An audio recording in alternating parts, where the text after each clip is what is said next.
लगातार अभियान चलाया जा रहा है, कॉरिडोर बनाने की बात हो रही है। आज भी आपने कार्यक्रम आयोजित किए हैं, क्या कहेंगे? इसलिए करीब रहे हैं कि भारतीय विश्वामित्र का जो हमारा मेन लड़ाई जो है सनातन संस्कृति उत्थान की है, तो ये हर जगह हम लड़ाई अपने बक्सर के लड़ रहे हैं। जहाँ सनातन संस्कृति हमारा बक्सर में कमजोर हुआ है, उस धरोहर को मजबूत करने के लिए ये प्रोग्राम कर रहे हैं कि हमारा बक्सर का सनातन संस्कृति जो है पूरा विश्व में लोग इस पटल पे लेके आएँ और इसको जानें और इसको वही भूमिका मिले जो आज अयोध्या को मिला है, जो काशी को मिला है, जो मथुरा वृंदावन को मिला है, वही हमारा बक्सर को मिलना चाहिए। इसकी लड़ाई लड़ रहे हैं। मैंने एक स्लोगन भी दिया है, अयोध्या काशी झांकी है, मथुरा बक्सर बाकी है।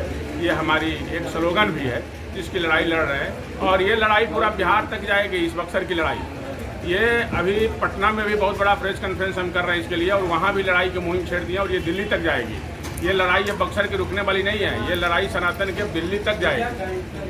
आपने आरोप लगाया, आपने कहा एक बात कि लोग यहाँ लूटने का काम किए हैं, बक्सर को ठगने का काम किया गया।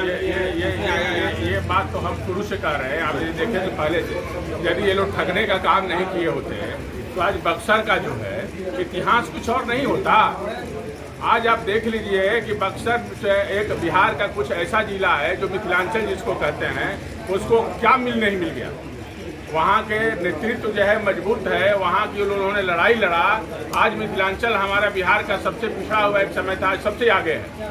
लेकिन हमारा बक्सर सनातन संस्कृति का, पर्यटन का भारत में ही नहीं पूरा विश्व में एक यदि दिया जाए तो इसके जैसा पर्यटन और सनातन संस्कृति का काशी के बाद यदि है कोई तो हमारा बक्सर ही है।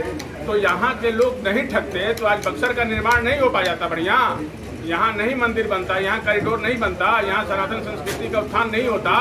यहाँ दुनिया भर के लोग आते देखने के लिए। हमको तो बीच में पता चला है कि कुछ लोग तो इस माता अहिल्या को दिखा रहे थे कहीं और, ये यहाँ है ही नहीं, कहीं और दिखा रहे थे। ये तो लड़ाई यहाँ लड़ा गया। हमारे पूज्य जो है, हमारे संत जिनके माध्यम से ये प्रोग्राम हुआ, जो हमारे सनातन संस्कृति के वो हैं, उनकी बड़ी कृपा रही कि वो बक्सर की लड़ाई और सनातन की लड़ाई लड़े, जिसको फिर रुकवा के इसको यहाँ पे लाए। नहीं तो लेके चले गए थे लोग। बताइए, यहाँ का खान पा खाते हैं, यहाँ से सांसद बनते हैं, यहाँ से लड़ाई लड़ते हैं और कहीं और का विकास करते हैं। तो ये दुर्भाग्य है, ये दुर्भाग्य है। इसी की लड़ाई लड़ रहे हैं, बक्सरवासी हैं। बक्सर के मन में हमारे पीड़ा है, हम तकलीफ है।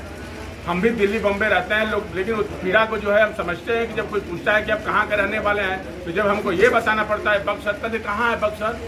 बक्सर जिला, अरे भाई यूपी बिहार का एक बॉर्डर है बक्सर जिला, इसका ये इतिहास है। नहीं जानते हैं लोग, बिहार में ही नहीं जानते हैं। बिहार में कई जगह है जो बक्सर के बारे में बढ़िया से नहीं जानते हैं। बक्सर का सनातन संस्कृति का इतिहास क्या है, कोई नहीं जानता। क्या होना चाहिए यहाँ बक्सर का सनातन संस्कृति की जो पहचान है, उसका वो पहचान की लड़ाई है, उसको पहचान मिलना चाहिए, उस धरोहर का वो मिलना चाहिए। यहाँ भी भगवान का भव्य युवा काल का मंदिर बनना चाहिए, महर्षि विश्वामित्र कॉरिडोर बनना चाहिए।